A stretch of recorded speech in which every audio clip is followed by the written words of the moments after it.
Today, the fallout from former President Trump's tariffs continues to unfold.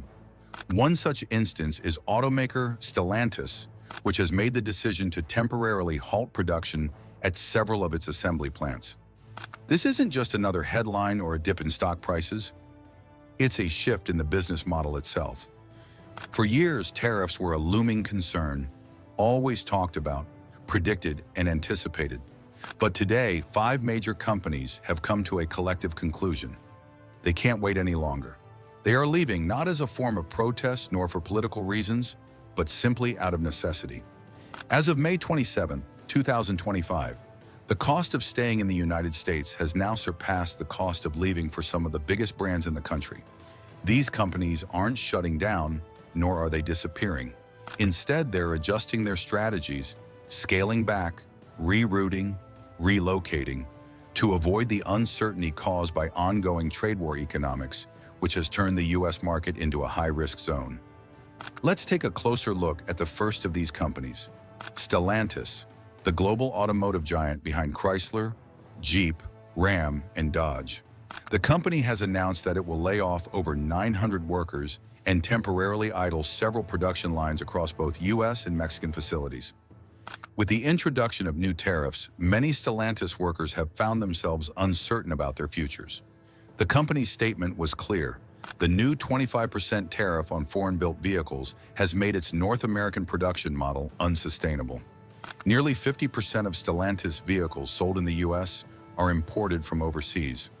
With the base import tariff now set at 10% and certain vehicle categories hitting as high as 25%, the math just doesn't add up anymore. We are introducing a 25% tariff on all cars that are not made in the United States, Trump announced. If they're made in the U.S., there's absolutely no tariff. What we're going to be doing is a 25% tariff on all cars that are not made in the United States. If they're made in the United States, there's absolutely no tariff. But the arithmetic doesn't work in Stellantis' favor. The company's president for North America explained that immediate operational changes were needed, essentially halting production to prevent further financial losses. The United Auto Workers Union responded with anger, calling the layoffs a disastrous consequence of reckless tariff escalation.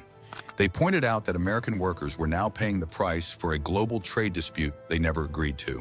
This was more than just a labor issue, it was a manufacturing crisis.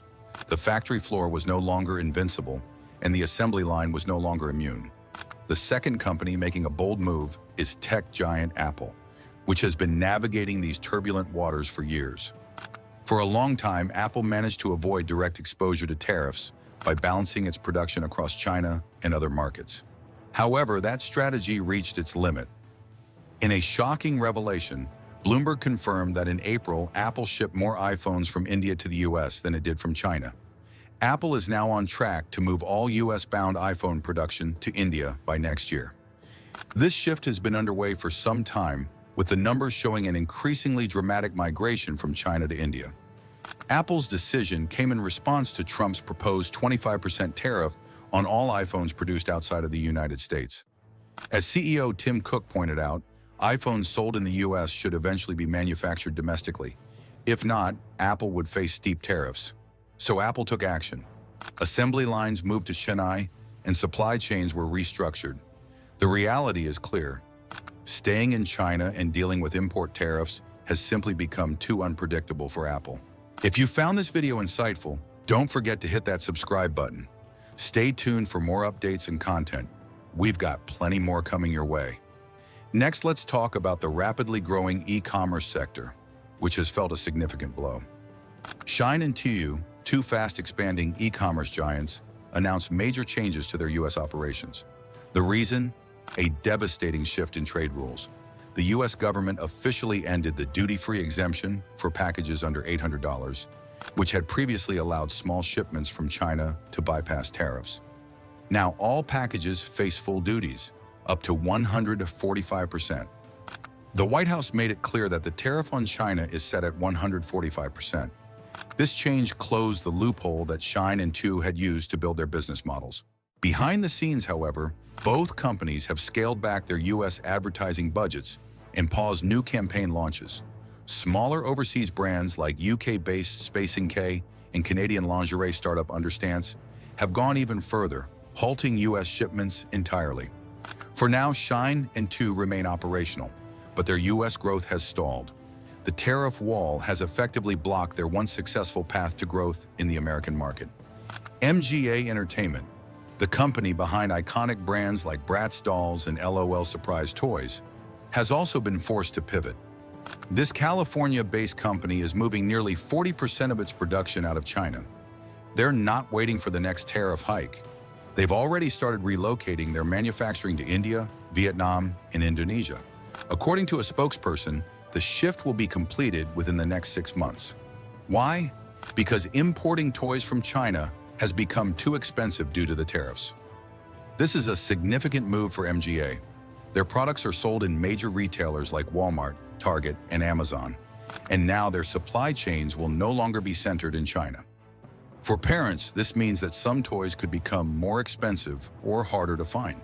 For retailers, it means they'll have to adjust their inventories ahead of the holiday season. For MGA's competitors, this marks a major shift in strategy. Avoiding tariffs has become a critical necessity in today's marketplace.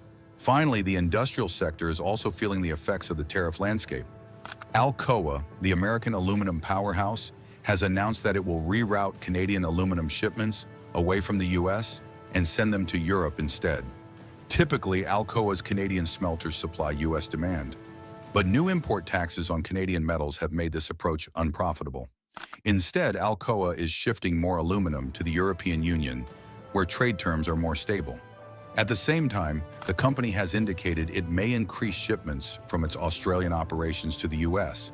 if those sites prove less affected by tariffs. This is a classic example of optimization, but it also highlights the challenges of a tariff-heavy trade environment. These 5 companies, spanning multiple sectors, are rewriting their business maps to survive. The root cause? Tariffs. What was once seen as a strategic tool has now become a liability. These aren't just political moves. They're business decisions driven by financial forecasts and market access needs.